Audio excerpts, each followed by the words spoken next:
예배를 위해서 착석해 주시길 바랍니다.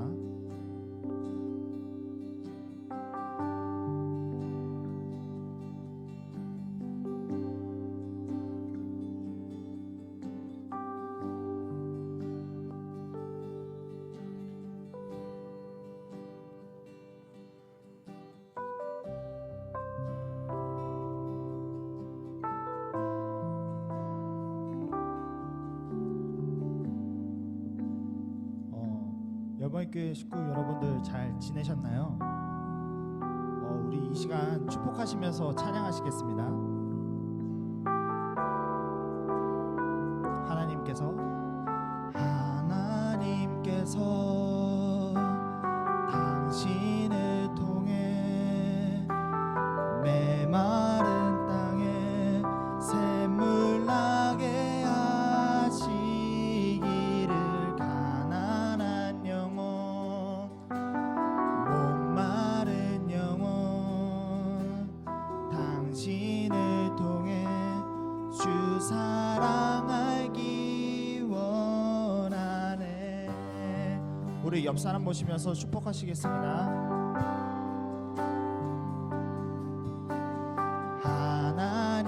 하나님께서 당신을 통해 메마른 땅에 샘물 나게 하시기를, 가난한 영혼, 목마른 영혼, 당신을 통해 주 사랑 알기 원하네.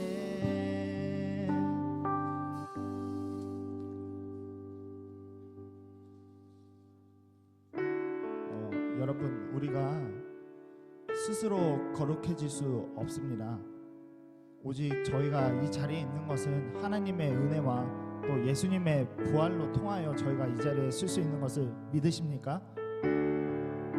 이 시간 저희가 그 마음을 또 알아가길 원합니다. 하나님의 마음을. 그러면 그런 마음으로 저희가 이 찬양을 부르길 원합니다. 진실하게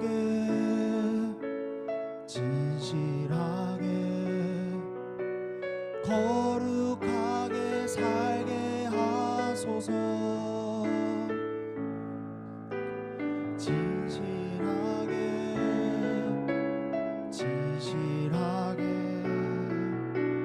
거룩하게 살게 하소서. 하나님,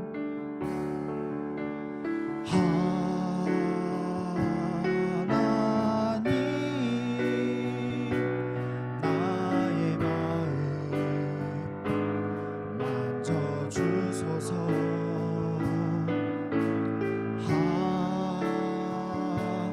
하나님,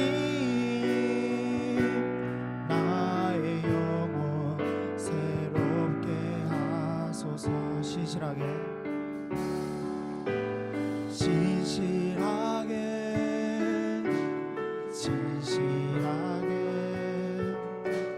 거룩하게 살게 하소서.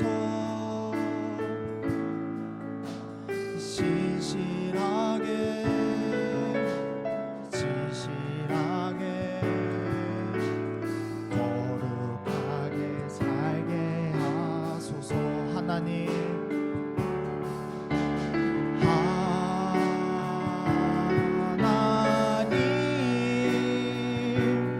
나의 마음 만져주소서. 하나님,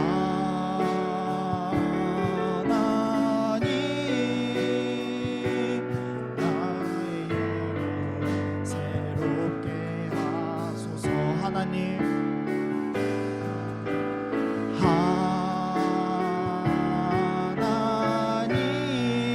나의 기도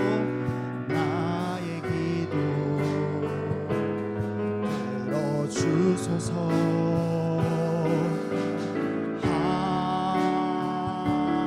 하나님,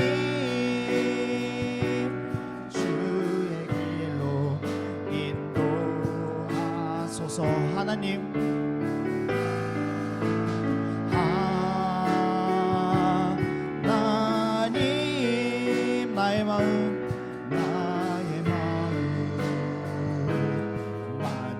주소서.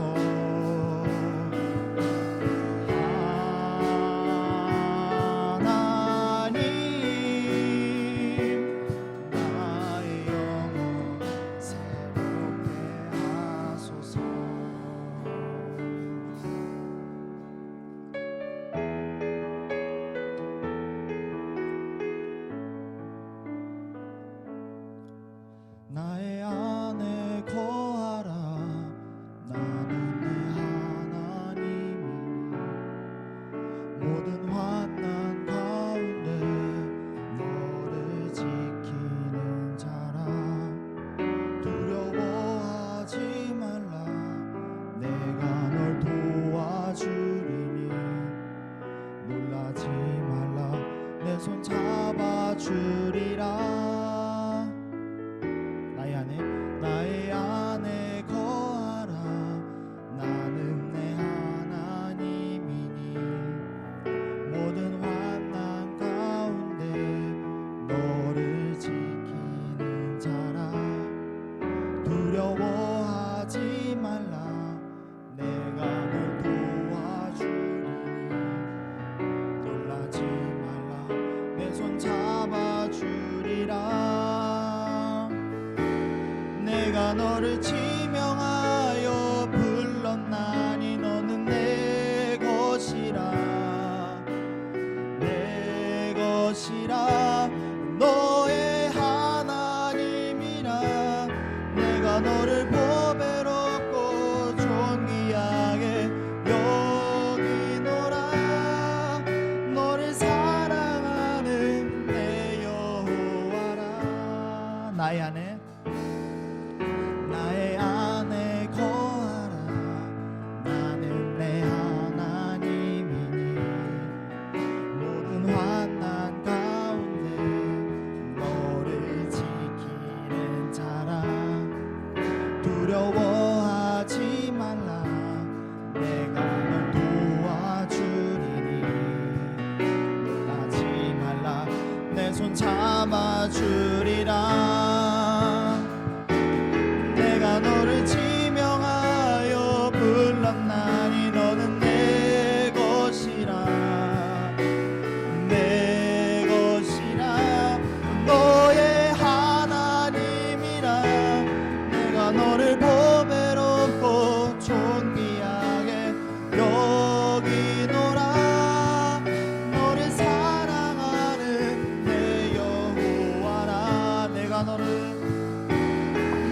너를 지명하여 불렀나니 너는 내 것이라. 내 것이라. 너의 하나님이라. 내가 너를 보배롭고 존귀하게 여기노라. 너를 사랑하는 내 여호와라. 마지막으로 고백하겠습니다. 내가 너를 지명하여 불렀나니 너는 내 것이라. 내 것이라. 너의 하나님이라. 내가 너를 보배롭고 존귀하게 여기노라. 너를 사랑하는 내 여호와라. 이 시간 정말 예배를 위해 기도하겠습니다. 우리가 이 시간 정말 이 예배 시간에 하나님을 알게 하여 주시옵소서. 그 마음 가지고 기도하겠습니다.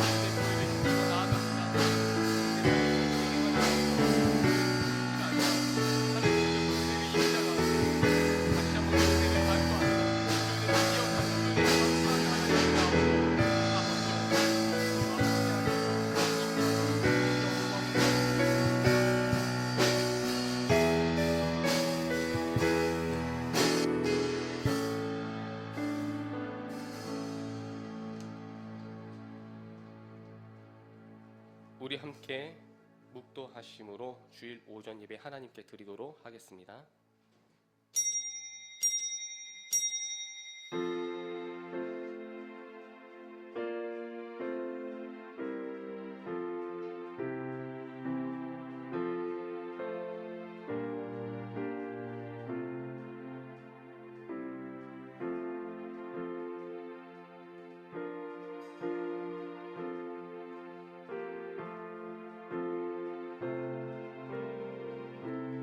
그들이 묻되 우리가 어떻게 하여야 하나님의 일을 하오리이까? 예수께서 대답하여 이르시되 하나님께서 보내신 일을 믿는 것이 하나님의 일이니라 하시니. 아멘. 우리 주님, 존귀하신 그 이름을 우리 가운데 허락하시고 당신께서는 십자가의 피를 흘리셨고 이제 우리에겐 또한 새 생명과 그 삶을 살아가야 할 이유를 주셨습니다. 내가 너희를 사랑한 것 같이 서로 사랑하라 하신 그 귀한 말씀, 새 언약의 말씀을 내 뜻대로 해석하거나 내 의지대로 행하는 것이 아니라 주님처럼 행할 수 있는 작은 예수 되어 그리스도의 제자로서의 삶을 감당할 수 있는 교회가 되게 하여 주옵소서. 예수님의 이름으로 감사하며 기도합니다. 아멘. 우리 예배를 본 예배를 드리기에 앞서서 혹시 그 발열 체크가 안 되신 분들이 계시다면 혹시 발열 체크 지금이라도 좀 부탁을 드리겠습니다. 네. 그럼 우리 다 발열 체크와 모든 것들 다 또 준수했다라고 생각하고 우리 다 함께 일어나셔서 우리 송영으로 1장 하나님께 찬송 올려드리겠습니다.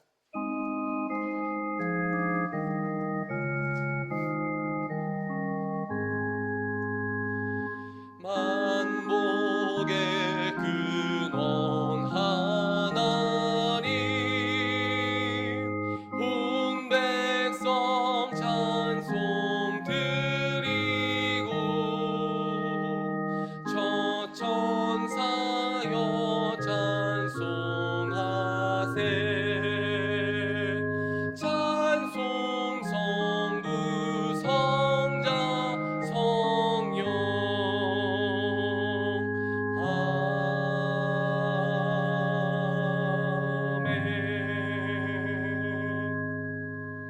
성시교독 4번 시편 5편을 함께 교독해 올리겠습니다. 성시교독 4번 시편 5편입니다. 여호와여 나의 말에 귀를 기울이사 나의 심정을 헤아려 주소서.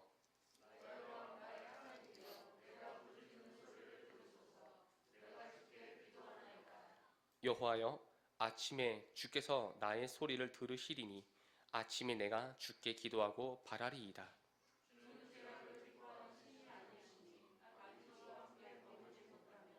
오만한 자들이 주의 목전에 서지 못하리이다. 주는 모든 행악자를 미워하시며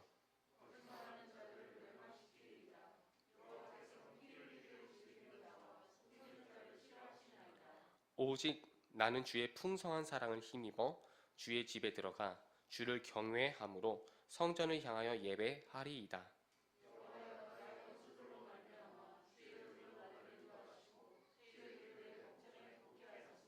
아멘. 전능하사 천지를 만드신 하나님 아버지를 내가 믿사오며 그 외아들 우리 주 예수 그리스도를 믿사오니 이는 성령으로 잉태하사 동정녀 마리아에게 낳으시고 본디오 빌라도에게 고난을 받으사 십자가에 못 박혀 죽으시고 장사한 지 사흘 만에 죽은 자 가운데에서 다시 살아나시며 하늘에 오르사 전능하신 하나님 우편에 앉아 계시다가 저리로서 사은 자와 죽은 자를 심판하러 오시리라. 성령을 믿사오며 거룩한 공회와 성도가 서로 교통하는 것과 죄를 사하여 주시는 것과 몸이 다시 사는 것과 영원히 사는 것을 믿사옵나이다.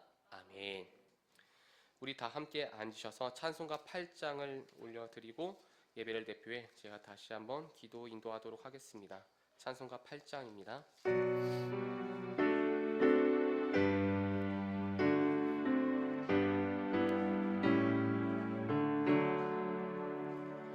거룩 거룩 거룩 전능하신 주님 이른 아침 우리 주를 찬송하리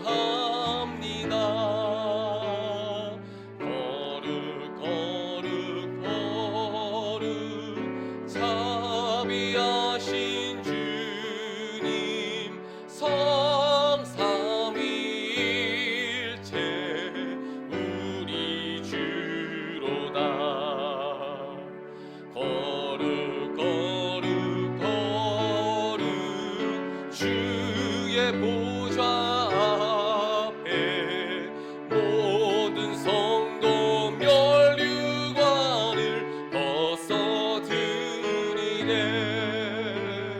전군 천사 모두 주께 굴복하니 영원히 위에 계신 주로다. 거룩 거룩 거룩 주의 빛난 영광 모든 죄인 눈 어두워 볼 수 없도다. 거룩하시리가 주님밖에 없네. 온전히 전능하신 주로다. 거룩 거룩 거룩 전능하신 주님, 천지 만물 모두 주를 찬송합니다. 거룩 거룩 거룩 전능하신 주님, 성삼위일체 우리 주로다.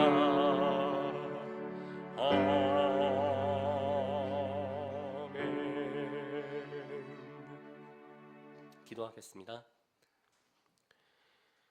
존귀하신 하나님, 우리가 오늘도 비 오는 이 아침에도 하나님께 예배함은 우리의 영혼이 순례의 길을 걷고 있음을 고백하는 시간이 될 것이온즉, 다시 한번 우리의 눈이 세상의 성공과 부요함과 저들이 웃고 즐기는 요소들을 부러워할 것이 아니라 눈을 돌려 우리의 시선이 하나님의 나라를 바라보게 하여 주옵소서.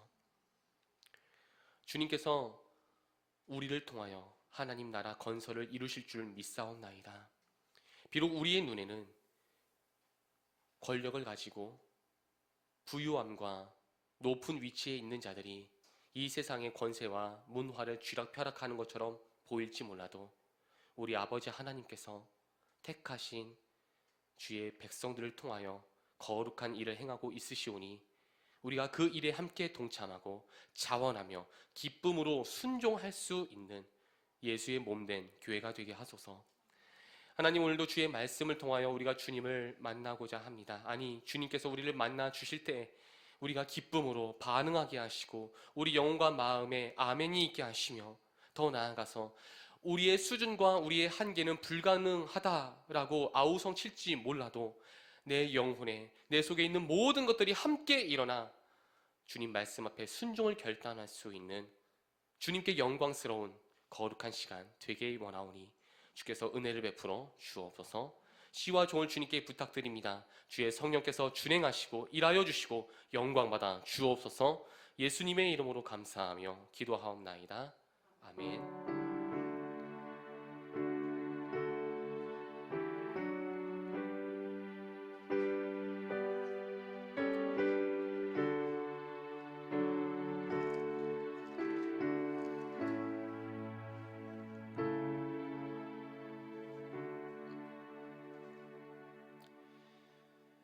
할렐루야. 지금 상황이 매우 어려워져 있는데도 불구하고 또 우중에도 여러분들께서 함께 이 아침에 또 하나님께 예배드릴 수 있는 영광을 하나님이 허락하여 주시면 감사드리며 우리 박수로 영광 올려드리기 원합니다. 또 우리가 함께 박수 칠 만한 일이 있는데, 우리 작년에 함께 또 연합수련회에서 동참하고 동역해 주셨던 또 귀한 형제교회, 우리 하늘소망교회 함영준 목사님하고 안수인 사모님 오셨습니다. 함께 안식년 맞이해서 선교 준비하시는데 우리 박수로 함께 맞이하겠습니다. 네, 감사합니다. 우리 함께 오늘 봉독하실 말씀은 레위기 11장 44절에서 45절 말씀입니다. 모든 성도님들께서 함께 기립하셔서 레위기 11장 44절에서 45절의 말씀 올려드리겠습니다. 시작. 나는 여호와 너희의 하나님이라. 내가 거룩하니 너희도 몸을 구별하여 거룩하게 하고 땅에 기는 길 짐승으로 말미암아 스스로 더럽히지 말라. 나는 너희의 하나님이 되려고 너희를 애굽 땅에서 인도하여 낸 여호와라. 내가 거룩하니 너희도 거룩할지어다. 아멘. 우리 주님 말씀 오늘 거룩의 완성이라는 조금은 진부할 듯한 제목으로 말씀 보고자 합니다. 도서 하나 소개합니다.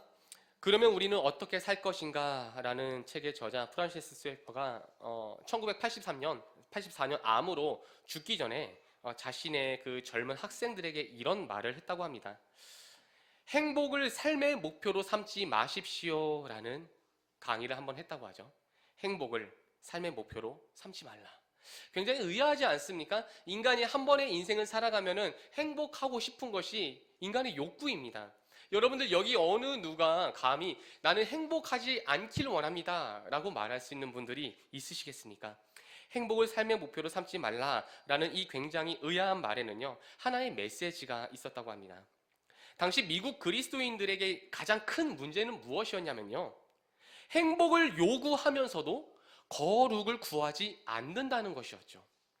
여러분들 지금 우리의 삶이 그렇지 않습니까? 우리도 행복하기 원해요. 그래서 더 기도하고요. 그래서 더 열심히 공부하고 더 열심히 일하고 있어요. 그 모든 목표는요, 나의 행복, 우리 가족의 행복 아니겠습니까? 그런데 과연 우리가 행복을 요구하는 것만큼, 행복을 구하는 그 마음만큼 거룩을 요구하고 있으십니까? 거룩에 대한 관심은 얼마나 있으십니까? 한국교회도 마찬가지입니다. 한국교회 역시 축복과 행복은 바라면서 거룩을 구하지 않기 때문에 한국 사회 가운데 빛과 소금의 역할을 감당하지 못하고 있는 현실을 우리가 함께 보게 됩니다. 오늘의 설교를 좀 준비하면서 본문 연구하면서 이런 질문을 제가 스스로 한번 던져봤어요. 현대 그리스도인들 청년 중에 또는 결혼을 준비하는 청년들 또는 그 결혼을 준비하는 청년의 자녀를 둔 우리 부모님들, 아마 이런 고민 해보셨을 것 같아요. 저도 이제 그런 고민을 지금부터 하고 있는데요. 과연 여러분들 혹시 오해는 하지 말고 기탄 없이 들어주시기 바랍니다. 내 자녀가 비기독교인과 결혼하면 어쩌지? 라는 마음, 사실 부모의 입장에서 가질 수 있지 않겠습니까? 저희 어머니만 해도 그래요. 저희 어머니께서는 그 가정에서 혼자 예수님 믿는 분이셨습니다. 혼자 예수님 믿는 분이셨는데, 그러다 보니까 그 어머니께서 짊어지셔야 했던 신앙적인 무게가 상당했어요. 아마 그 무게에 대해서 공감하시는 여성도님들 제법 있으실 것입니다. 그래서 그러한 마음에 내 자녀는 믿음 좋은 배우자 만나서 그렇게 신앙생활 잘하면서 행복한 가정 되면 좋겠다라는 마음들 다 가지고 있을 것 같습니다. 그리고 또는 이 문제를 별 대수롭지 않게 여기는 분들도 있을 수 있어요. 근데 여러분들, 전자나 후자가 뭔가 옳고 그름의 차이는 아닙니다, 사실. 제가 오늘 이 부분을 두고 레위기를 통해서 함께 말씀을 보기 원하고요. 그렇다고 우리가 호락호락하게 다뤄볼 문제도 아닙니다. 찾아보진 않겠지만 레위기 11장 29절에서 38절 말씀을 보게 되시면요, 우리가 함께 보실 본문의 바로 앞선 내용들입니다. 그 내용들에 보면 이런 내용들이 있어요. 깨끗하게 설거지를 마치고 건조 중에 있는 그릇에 벌레가 떨어지거나 도마뱀이나 개구리 또는 지저분한 무언가가 떨어지게 되면 그 그릇은 더러워진 그릇이다 라고 말씀합니다. 주부님들 맞지 않습니까 이게? 아무리 설거지를 깨끗하게 하고 건조를 딱 해놔도 거기에 파리가 죽어버렸어요, 떨어져서. 그럼 여러분들 그냥 그대로 파리만 건져서 밥 담아 드시겠습니까? 분명히 한 번 헹궈도 두 번 헹궈도 헹구지 않겠습니까? 그 이유는 아무리 깨끗했어도 파리가 한 마리 떨어졌으니까 더러워졌다라고 생각하는 거예요. 레위기가 이 당연한 이야기를 하고 있는 것입니다. 이 이야기가 여러분들 지금 그릇에 대한 이야기를 하고 싶었겠습니까? 하나님은요, 여러분들이 밥그릇이 몇 개 있나, 그 밥그릇이 쓰댕이인가 사기인가 여기에 관심 없으세요. 그릇을 통해 하나님의 거룩함을, 또 그 백성들이 지녀야 할 그 거룩함을 말씀하고 싶었던 것입니다. 아무리 거룩한 성도라고 해도, 아무리 정결한 성도라고 해도 부정함에 접촉하게 되면 어떻게 된다는 것입니까? 이게 부정해질 수 있다라는 거겠죠. 부정해질 수 있다. 그런데 여러분들, 반대의 말씀도 있어요. 레위기 6장 26절에서 27절의 말씀을 보게 되시면 여기에는 거룩한 고기가 나와요. 하나님께 드려진 거룩한 고기가 나오는데 이 고기에 접촉하고 이 고기를 먹는 사람들은 그 사람의 부정함이 없어집니다. 그 사람이 그 고기 때문에 거룩해집니다. 아니 도대체 하나님이 무슨 말씀을 하고 싶은 걸까요? 어느 때에는 거룩한 사람이 부정에 접촉하면 부정해지고 어느 때에는 부정한 사람이 거룩에 접촉하면 거룩해지고 도대체 이 아이러니를 어떻게 풀 수 있을까요? 이 아이러니가 풀리게 되면 여러분들 비기독교인과의 결혼 또는 비기독 직장 공동체 또는 그러한 상황들 이런 것에 대한 맥락을 우리가 잡아볼 수 있지 않겠습니까? 그리스도인들이 그것들로 인해 더욱 부정하게 될 수도 있다는 이야기고요. 혹은 그런 것들로 인해서 더욱 주님과의 연합이 깊어질 수도 있다라는 의미입니다. 그러니까 우리 소위 말하는 뭐 아니면 도다 이런 의미가 될 수 있겠죠. 그러한 맥락으로 우리가 함께 거룩이라는 주제로 말씀 보기를 원합니다. 성경을 보시면 우리가 자주 등장하는 단어 중 하나가 거룩이죠. 늘상 드리는 말씀이지만 우리가 익히 알고 있는 이 단어가 단어의 개념을 정리하는 일이 굉장히 어려워요. 예를 들어 여러분들 제가 이제 아빠니까 부성애라는 단어를 한번 제시해 보죠. 부성애라는 단어를 제가 아빠 사자에게 물어봤어요. 아빠 사자에게 동물원에 가서 아빠 사자님 부성애가 도대체 무엇입니까? 하고 질문을 했더니 이 아빠 사자가 말하기를 부성애란 새끼 사자를 절벽으로 떨어뜨리면서 강하게 훈련시키는 것이 부성애입니다. 라고 대답합니다. 또 제가 바다 깊은 곳에 가서 아빠 해마에게 부성애를 물어봅니다. 아빠 해마님, 부성애란 과연 무엇입니까? 부성애란 자녀들을 내 품 안에 잘 안전하게 내 품 안에서 지켜내고 그와 함께 교감하는 것을 부성애라고 할 수 있겠죠. 라고 대답합니다. 제가 지금 말씀드리고 싶은 정의는요, 여러분들. 개별자마다 생각하고 있는 그 개념들이 다 다르다는 거예요, 여러분들. 대한민국이라고 했을 때 떠올리는 게 다 달라요, 여러분들. 아빠라고 이야기했을 때 그 아빠에 대한 이미지를 연상하는 분들이 다 다르다고요. 그래서 우리가 성경을 볼 때 가장 주의해야 할 것은요, 거룩이라고 했을 때 내 멋대로 자의적으로 해석하고 판단하면 안 된다라는 거예요. 내가 먼저 해석하기 전에 하나님께서 어떻게 해석하셨고 예수님께서 어떻게 보여주셨고 또 예수의 제자들은 그 단어를 가지고 어떻게 삶을 살아갔는가, 그 후에 내가 이제 어떻게 해야 하는가까지 가는 것이 우리가 해야 할 과정입니다. 때때로 어떤 분들은 목소리를 저음으로 까는 것을 거룩이라고 표현하죠. 그런 분들이 꼭 있어요. 강단에만 올라오면 목소리가 갑자기 기도원을 갔다 온 목소리로 바뀌어요. 막 허스키하게 돼서 사랑합니다 여러분들 하면서 전 잘 안 돼요. 그리고 또 반드시 넥타이를 매야 거룩이라고 표현도 하죠. 제가 지금 한 3주 만에 넥타이를 한 것 같은데 거룩이라고 표현을 하기도 해요. 넥타이를 하는 것이. 저 역시 이 모든 것들이 거룩의 일종이라고는 동의해요, 사실은. 그런데 여러분들, 그런 우리의 수준의 거룩 말고 하나님이 요구하시는 거룩까지 가야죠. 과연 그 거룩은 무엇일까요?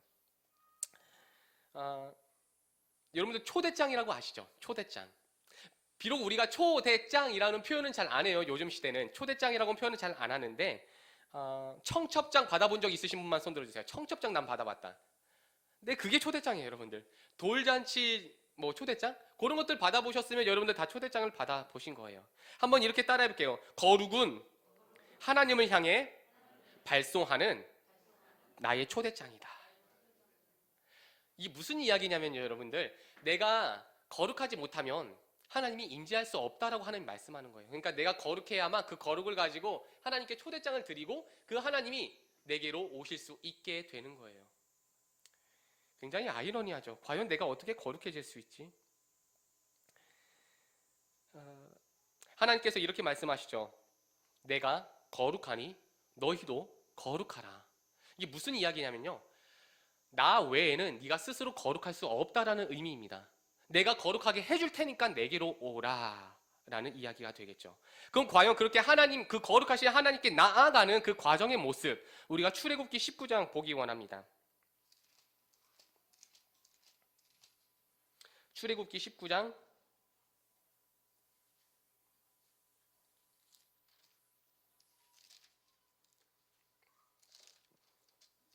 10절에서 11절 우리 예배부에서 대독하겠습니다.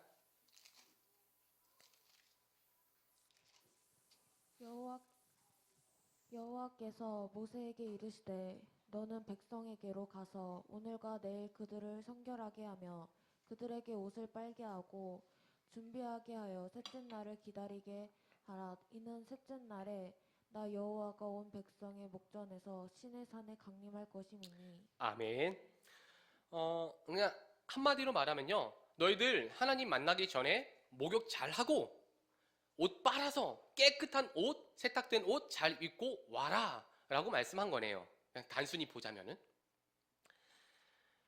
우리도 보통 그게 예배 드리는 자의 모습이라고 알아요. 그래서 우리도 어쨌든 간에 주일에 예배 드리러 올 때 깨끗한 옷 입고 정결하게 샤워도 하고 그렇게 옵니다.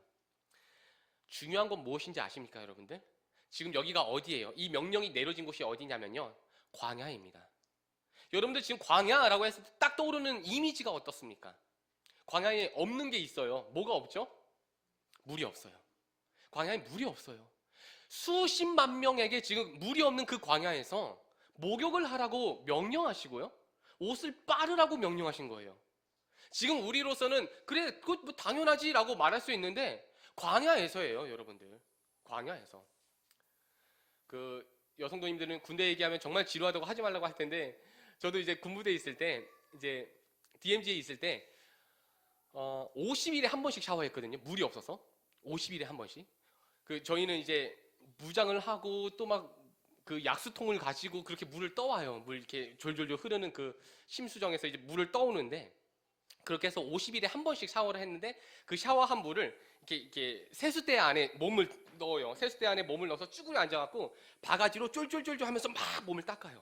그리고 다시 그 꾸정물을 다시 바가지에 담아서 또 막 이렇게 비비고, 나머지 그 꾸정물을 갖고 양말을 빨고 팬티를 빨고 러닝 셔츠를 빨고, 그럼 물이요 이제 막 새카매져요. 그 한 바가지에 있는 그 물들이 이제 새카매져요. 그럼 이 새카매진 물을 그냥 버리는 게 아니라 나중에 이제 그 복도나 이런 데 청소할 때 그때 써요. 그러니까 이렇게 물이 아까웠던 데가 있었어요, 제가. 그래갖고 제 소원 중 하나가, 내가 휴가만 나가봐라, 목욕탕에 가서 모든 수화기 이거 다 틀어버리고 부스 다 틀어버리고 샤워할 거야. 막 그 한이 맺혔었어요. 어쨌든 여러분들, 이 물이 없는 데서 샤워한다, 이건 굉장히 어려운 일입니다. 그것도 수십만 명, 수백만 명에 가까운 사람들이 목욕을 하고 세탁을 한다? 과연 얼마나 터무니없는 명령입니까? 굉장히 불편했겠죠. 우리 교회가 그 필리핀 선교를 10여 년째 하고 있는데, 굉장히 거기가 덥고 습하잖아요, 여러분들. 그렇죠? 그래갖고 저녁이 되면 샤워를 안 할 수가 없더라고요. 정말 샤워를 안 할 수가 없는데, 이게 굉장히 불편해요. 저희가 보통 7명에서 많으면 막 9명 이렇게 가는데, 이제 샤워실은 하나잖아요. 그러니까 어떤 분은 그냥 주구장창 샤워만 해요. 오래 걸려요. 굉장히 오래 걸려요. 근데 또 어떤 분들은 또 막 그냥 자기도 하고, 또 어떤 분들은 이 비누칠은 다 했는데 물이 단수가 된 거예요. 물이 안 나와요. 앞 사람이 물을 다 써버려갖고 물이 안 나와요. 그래서 비누가 마를 때까지 기다리기도 했고, 이런 경우들이 있었어요. 굉장히 불편하더라고요. 과연 하나님께서 왜 이 불편함을 요구하셨을까요? 지금 하나님은요, 너희가 거룩하려면, 따라해볼게요. 내가 거룩하기 위해선 불편해야 된다. 여러분들, 그리스도인들이 편하잖아요? 뭔가 문제가 생긴 겁니다. 그리스도인들이 어떠한 삶에 대해서 익숙해졌잖아요? 굉장히 뭔가 위험한 상황이 벌어질 예정입니다. 그리스도인들은요, 불편해야 돼요. 지금 우리가 마스크를 하는 것도 얼마나 불편합니까? 근데 그렇게 하니까 건강해지잖아요. 여러분들, 기도하는 시간 여러분들에게 얼마나 편하십니까? 여러분들께서 모함을 듣고 오해를 받는데 그 오해와 모함을 참아내는 것이 과연 익숙하고 편하십니까? 여러분들께서 사회에서 부당한 대우를 받고 직장에서 음해를 당하는 것, 과연 그것이 여러분들에게 있어서 기뻐할 만한 일은 아닐 것입니다. 실제로 거룩은요, 불편합니다. 한 번만 좀 따라해 볼게요. 하나님을 만나기 위해서 애써라. 이것이 거룩입니다. 하나님을 만나기 위해 내 몸을 애쓰는 것, 그것이 거룩이라고요. 생각해 보세요. 여러분들, 하나님 다 아세요. 물이 별로 없는 거 아시고요. 터무니없이 그 물 양이 부족해서 이들이 목욕을 해봤자 거기서 거기, 이들이 아무리 옷을 빨아봤자 깨끗해지는 옷은 기대하지 않으세요. 그럼에도 불구하고 하라는 거예요. 애쓰라는 거죠, 여러분들.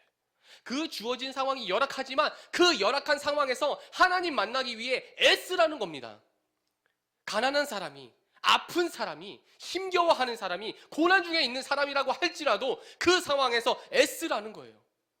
그것이 하나님 앞에 정당하게 보여지지 않는다 할지라도 하나님 받아주시겠다는 거예요. 정답이 없어요. 여기서는 정답이 혹시 있다면 애쓰는 거. 하나님, 내가 비록 감기에 걸렸지만 주님 앞에 나옵니다. 하나님, 비록 내가 대학에는 떨어졌지만 다시 한번 기도하며 주님 앞에 나아갑니다. 하나님, 내가 비록 마음이 너무너무 상한 상처가 있지만 그 주님의 위로하심을 믿고 주님 앞에 나아옵니다. 이것이 지금 주님께서 요구하시는 거룩입니다. 우리 고린도전서 3장 16절에서 17절 말씀 한번 보시죠. 고린도전서 3장 16절에서 17절 예배부에서 대독합니다.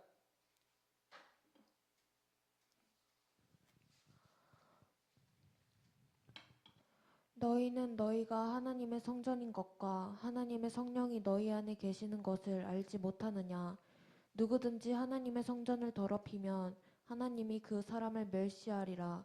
하나님의 성전은 거룩하니 너희도 그러하리라. 아멘. 잘 보세요, 여러분들. 출애굽기 19장에서도 하나님께서 무엇을 깨끗하라고 한 거냐면은 몸을 깨끗하게 하라라고 말씀하셨고요. 사도 바울께서도 그 하나님의 거룩함을 어디에 비유합니까? 어디에 은유하냐면 몸에 대해서 은유합니다. 몸. 그러니까 이 거룩은요, 몸에 굉장히 관련이 깊어요. 실제로 여러분들 잘 들으세요. 그러니까 막 이렇게 추상적이고 상징적인 몸이 아니라 내가 지금 가지고 있는 이 몸, 이 육체, 이것을 가지고 하나님은 거룩하게 사용하길 원하시는 거죠. 제가 이거 주보를 인쇄를 좀 잘못했는데, 주보를 보시면 제가 항상 매주마다 드로잉 워십이라고 이렇게 그림을 하나 넣어 놓습니다. 가장 유명한 그림 중 하나죠. 이거 모세가 하나님의 소명을 받고 이제 처음으로 하나님 앞에 대면했던 시간 아닙니까? 이때 하나님께서 뭐라고 말씀하셨죠? 네 발에 신을 벗어라. 물론 이 안에는요 많은 메시지를 갖고 있습니다. 근데 네 발에 신을 벗으라. 하나님께서 이거 무슨 이야기죠, 여러분들? 우리가 딱 들었을 때 무슨 뜻이에요? 네가 선 곳은 거룩한 땅이니 네 발에 신을 벗어라. 그럼 신발이 어떻다는 뜻이에요, 지금? 더럽다는 뜻이잖아요. 그래서 더러우니까 그 신발을 벗어라. 또는 우리가 이렇게도 해석할 수 있어요. 우리가 어디 나가기 전에 내가 만약에 슈퍼 가고 싶어요? 내가 영화관을 가고 싶어요? 내가 뭐 어디 놀러 가고 싶어요? 그럴 때 반드시 해야 할 일이 신발을 신어요. 그러니까 신발이라는 것은 내가 가고 싶은 곳을 갈 때 사용하는 도구입니다. 하나님께서 불러주셨을 때는 그 내 의지와 계획을 벗어라 라는 의미로도 우리가 볼 수 있고요. 두 번째 의미는요, 오늘의 말씀과도 굉장히 관련이 있는데요. 신발이 더러우니까 벗어라 이렇게 한번 우리가 봅시다. 그럼 내 몸은요? 그때 당시 모세의 몸은요? 그렇게 깨끗했을까요, 그게? 제 생각에는요, 그렇지 않았을 거예요. 모세의 몸도 부정했었고 모세의 몸도 지저분했을 것 같아요. 일하고 있었으니까. 그런데 하나님이 여기서 표현하시는 거죠. 너의 몸은 혹시 조금 지저분하고 너의 몸은 혹시 조금 불완전해도 내가 받아줄게. 내가 받아줄게. 지금 여기 있는 모든 분들이 마찬가지입니다, 여러분들. 나는요 기도를 좀 못해서요. 나는요 삶 가운데서 하나님을 잘 믿지 못했던 것 같아요. 나는 좀 불순종했던 것 같아요 라고 해도 여러분들께서 기탄 없이 나오셨어요. 아무 의심 없이 나오셨어요. 그게 하나님의 은혜라고요. 그렇게 받아주겠다는 거예요. 애쓰기만 해라. 내가 받아줄 테니까. 이것이 거룩이고요. 이 거룩은요, 하나님의 부르심으로 시작되어지는 것입니다. 다시 본문으로 돌아와 보겠습니다. 레위기 11장입니다. 잘 아시는 말씀 중에 레위기 11장 2절에서 8절 말씀을 대강 보게 되시면 어떤 고기는 먹어도 되고 어떤 고기는 먹으면 안 돼라고 말씀하는 부분입니다. 이 메시지가 과연 삼겹살 금지, 이제부터는 한우만 먹어 라는 메시지가 아니라 바로 이런 메시지죠. 이제부터는 너희가 너의 입과 너의 몸에 무언가를 섭취하는 것조차 함부로 하면 안 돼라는 뜻이에요. 네가 무엇을 먹든 그 먹는 것도 함부로 먹지 마. 네가 옷을 입을 때도 그 옷도 함부로 입지 마. 네 몸을 사용할 때도 함부로 사용하지 마. 함부로 결정하지 마. 함부로 말하지 마. 함부로 몸을 사용하지 말고 함부로 살아가지 마라 라는 의미가 레위기 11장입니다. 우리의 몸에 대한 이야기죠. 만약에 여호와 하나님께서 2020년 불암산에 임하셨다면 율법의 조항이 조금 늘어났을 거예요. 광야 시절에는 스마트폰이 없었잖아요. 그래서 스마트폰 이야기가 여기 없네요. 아마 2020년에 여호와께서 임재하셨다면 이렇게도 말씀하셨죠. 너희는 이제부터 눈으로 보는 것도 거룩해야 되니까 유튜브 보는 거 뭐라 안 할 테니 거룩한 거 봐라. 선정적이고 폭력적인 건 보지 마. 미신적인 거, 사기치는 거 그런 거 보지 마. 그리고 가정을 행복하게 하고 세상 가운데 이바지가 될 수 있고 더 나아가 하나님께 영광스러운 것들, 그런 것들 보라고 하나님 말씀하시지 않았겠습니까? 이게 여러분들, 이게 거룩이에요. 우리의 몸을 구별하는 거잖아요. 우리의 삶이 조금 달라져야 되는 거, 그것이 거룩입니다. 앞서 말씀드렸던 것처럼 이스라엘 백성들은 물이 부족한 광야에서 세탁을 하게 됩니다. 옷을 빨아 입게 되고요. 몸을 샤워하게 됩니다. 하지만 몸을 다 샤워하고 옷을 빨아 입었는데 서로가 봤더니 거기서 거기인 거예요. 거기서 거기인데 하나님만 보세요. 그 노력, 그 수고 눈에는 보이지 않았어요. 그런데 누구는 보셨어요? 그거를 하나님은 보신 거예요. 우리의 삶이 그렇지 않겠습니까? 우리가 아무리 노력해도요, 우리가 아무리 애쓰고 우리가 아무리 기도를 많이 했다고 해도 아무도 알아주는 사람이 없다고 생각합니다. 그런데 누가 알아줍니까? 하나님 알아주시는 거예요. 인간의 노력이 거기서 거기다 보니까 우리가 잘 몰라요. 알아도 쉽게 넘어가는 경우가 있죠. 그러려니 하고. 하지만 하나님은 그냥 넘어가진 않으세요. 만나주십니다. 만나주기만 하십니까? 우리를 위로해 주시고 우리에게 새 힘 주시고 우리가 나아가야 할 길을 제시해 주시는 하나님이신 줄로 믿으시기를 주님의 이름으로 축원합니다. 그렇다면 과연 하나님은 왜 우리에게 그 거룩을 요구하신 것일까? 우리 이번 말씀을 함께 보실게요. 레위기 11장 45절입니다. 11장 45절 말씀 함께 보겠습니다. 시작. 나는 너희의 하나님이 되려고 너희를 애굽 땅에서 인도하여 낸 여호와라. 내가 거룩하니 너희도 거룩할지어다. 보시면요, 하나님이 왜 우리에게 거룩하라 라고 명령하시는지 그 위에 이유가 소개되어 있습니다. 그 이유가 뭔지 아십니까? 내가 너희의 하나님이 되고 싶다 입니다. 내가 너희의 하나님이 되고 싶다. 그러니 거룩해라. 자녀를 두신 부모님들, 그 어떤 선수가 그 기계체조 선수 중에 그 누구죠? 양학선인가요? 맞나요? 그 청년이 굉장히 불우한데도 불구하고 이제 메달리스트가 됐잖아요. 굉장히 어렵게 정말 불우하게 살았지만 결국 메달리스트가 됐잖아요. 그래서 온 국민들이 막 박수치고 칭찬했었잖아요. 근데 거기까지죠. 왜냐면은 내 자식은 아니니까. 그 기쁨이 그냥 거기까지인 거예요. 그런데 만약에 양학선 그 선수가 내 자녀였다면 그 기쁨은요, 지금까지 이어지고 있었을 거예요. 제가 지금 무슨 이야기 하냐면요, 아무리 다른 집 남편이 펀치라고 매너 좋고 돈 잘 벌어온다고 해도, 그렇다고 해도 남의 집 남편인 거예요. 여러분들, 하나님이 나의 하나님 되셔야죠. 그 좋은 간증 하시는 분들의 하나님 돼봤자, 능력이 나타났다고 말하는 그분의 간증이, 그 간증 속에 하나님이 돼봤자 내 하나님이 되지 못한다면 나에게 무슨 유익입니까, 그것이? 그래서 여러분들, 그 하나님이 내 하나님이 되고 싶은 거예요. 하나님이 오히려 우리가 당신이 나의 하나님 되옵소서라고 구하는 것보다 내가 너의 하나님이 되기를 원한다라는 하나님의 마음이 더 깊다라는 것입니다. 더 나아가서 예수님께서 십자가에서 흘리신 그 보혈이 다른 사람들의 죄는 다 용서했는데 나의 죄는 용서하지 못했다면 그 주님의 부활 신앙이 나와 전혀 상관없는 신앙이 되지 않겠습니까? 그냥 최선을 다해 종교생활을 한 것밖에는 되지 않는 것입니다. 그 위대하신 주님이, 그 부활의 능력이 내 것이 되기 위해 그 하나님은 나의 하나님이 되어야 하셨고, 그 일을 위해 우리에게 하나님은 지금 거룩을 말씀하게 되는 것입니다.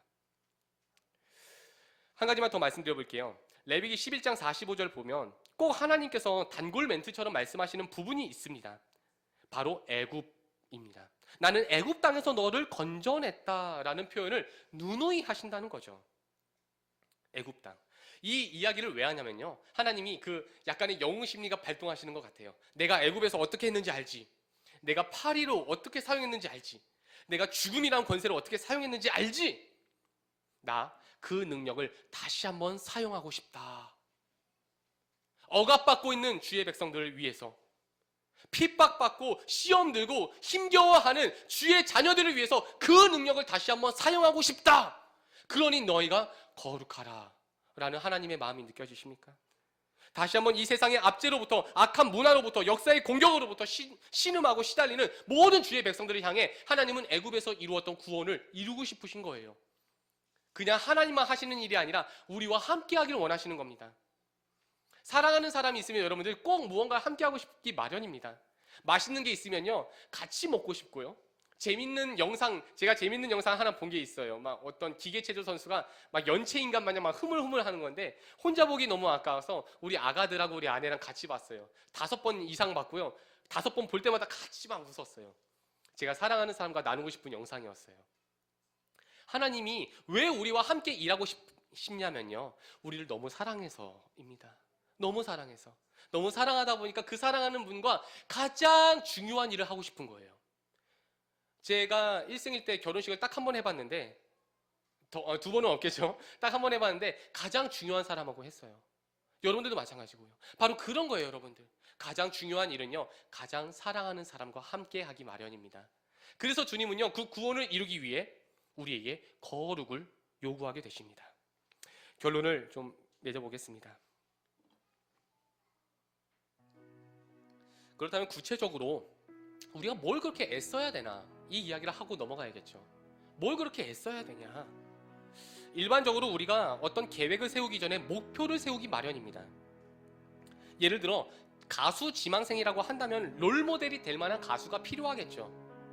뭐 소프라노 성악가 같으면 뭐 조수미나 이런 롤모델이 있을 거고, 아니면 대중가요 같으면 뭐 아이유나 뭐 BTS나 여러 롤모델이 있을 수 있겠죠. 우리도 거룩이라는 계획을 위해서는요, 목표를 설정해야 되는 거예요, 여러분들.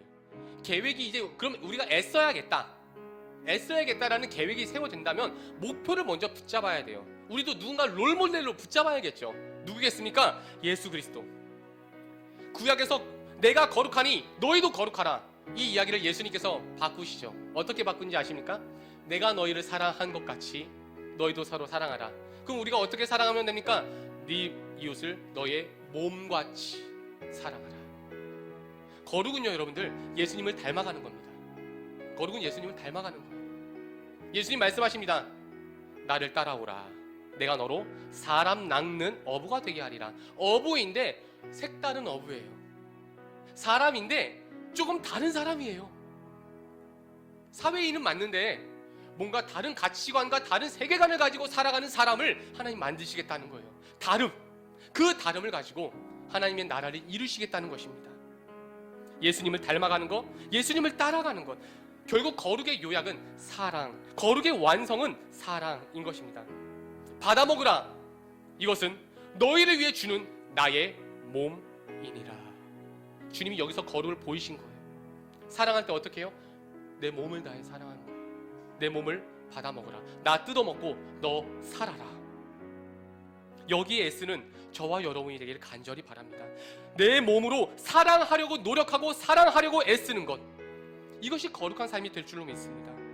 서두에 제가 말씀드렸던 질문이 하나 있었죠. 부정과 어둠, 여기에 접촉한 주의 백성들은 때때로는 부정해지고 때때로는 더욱 거룩해집니다. 이제 우리 목사님 사모님도 이제 선교를 준비하신다고 합니다. 또 우리가 세속화된 직장에서 생활하기도 합니다. 우리가 예수님을 전혀 믿지 않는 사람들과도 교제하고 만남을 갖기도 합니다. 과연 여러분들 이게 막 세속적이다 해서 우리가 다 멀리하고 나는 거룩하니까 저기 가면 안 돼, 이런 사상이라면 여러분들 예수님이 이 땅에 왜 오셨습니까? 아들이 죽은 한 엄마가 있었어요. 그 엄마가 너무나도 애통하게 울고 있어요. 그런데 율법상 그 관에 손도 못 대요. 그 죽은 아들 얼굴도 못 만진다고요. 부정해지니까. 그 모습을 알고 예수님이 어떻게 하십니까? 가셔서 그 관에 손을 대시잖아요. 손을 대시고 뭐라고 말씀하는지 아십니까? 일어나라! 청년이 일어났어요. 유대인들이 깜짝 놀란 건 청년이 일어난 것보다 관에 손을 댄 거. 아니, 저자가 거룩하다 말하는 사람이 왜 저 부정한 거에 손을 대냐 이거예요. 지금 우리가 그렇게 유대인들처럼 겁먹고 있지는 않습니까? 레위기 6장과 레위기 11장이 가지고 있는 그 간격이 어떤 간격이냐면요, 따라해 보겠습니다. 거룩에 대한 적극성, 사랑에 대한 열정, 이거예요. 여러분들, 파리가 떨어졌어요. 그릇 더러워졌죠. 또 닦으면 되는 거예요. 그럼 거룩해집니다. 내가 죄를 지었어요? 또 회개하세요. 거룩해지는 거예요. 애쓰는 거예요. 내가 실패한 것 같아요? 다시 사랑하는 거예요. 내 마음대로 잘 용서가 안 되는 것 같습니까? 주님께 의지하며 다시 한번 용서해 보는 거예요. 애쓰는 거예요. 완전하지 않더라도, 완벽하지 않더라도 애쓰는 거. 주님 닮아가려고 몸부림치고 주님 작은 예수처럼 살아보려고 애쓰는 것. 이것을 주님은요 받아주시겠다는 거예요. 거룩하다, 거룩하다, 거룩하다. 결국 우리의 몸이 하나님께 영광되어지는 성전 되기를 축원합니다. 고린도전서 10장 31절에서 33절 우리가 잘 아는 말씀입니다. 너희는 먹든지 마시든지 무엇을 하든지 간에 너의 그 몸을 가지고 하나님께 영광을 돌려라. 오렌지 주스 하나를 마셔도 우린 거룩할 수 있어요. 은혜를 어떻게 갚아야 돼요? 여러분들, 우리가 까치도 아닌데 은혜를 어떻게 갚아야 돼요? 은혜는요, 하나님의 그 은혜는요, 예수 그리스도의 그 은혜는 우리가 갚을 수 없어요. 갚는 것도 아니에요. 갚으라고 하지도 않으세요. 한 번만 마지막으로 따라해보죠. 은혜는 기억하는 거다. 오렌지 주스 한 잔을 마실 때 주님을 기억하는 거예요. 여러분들, 잠자리에 여러분들 베개에 누우시고 침상에 누우셨을 때 그 주님을 기억하는 것입니다. 아침에 눈 뜨고 일어났을 때 그 주님을 기억하는 거예요. 그리고 그 주님과 함께 애쓰며 몸부림치며 하루하루를 치열하게 살아가는 것, 그것이 저와 여러분에게 주어진 거룩이라는 사명인 줄로 믿습니다. 우리 시간 오늘 함께 말씀을 붙들고 기도하실 때에 하나님, 내가 노력하겠습니다. 실패하더라도 애쓰겠습니다. 예수님 닮아가기 원합니다. 작은 예수 되어 그리스도 예수의 제자 되어 하나님 나라 건설을 위해서 수고할 수 있는 힘을, 그 지혜를 우리에게 부어 주옵소서. 주의 성령께서 영광 받으시는 몸된 교회 되게 하여 주옵소서. 우리 두 손 높이 들고 주님 이름 한 번 외치며 함께 기도하겠습니다. 주여!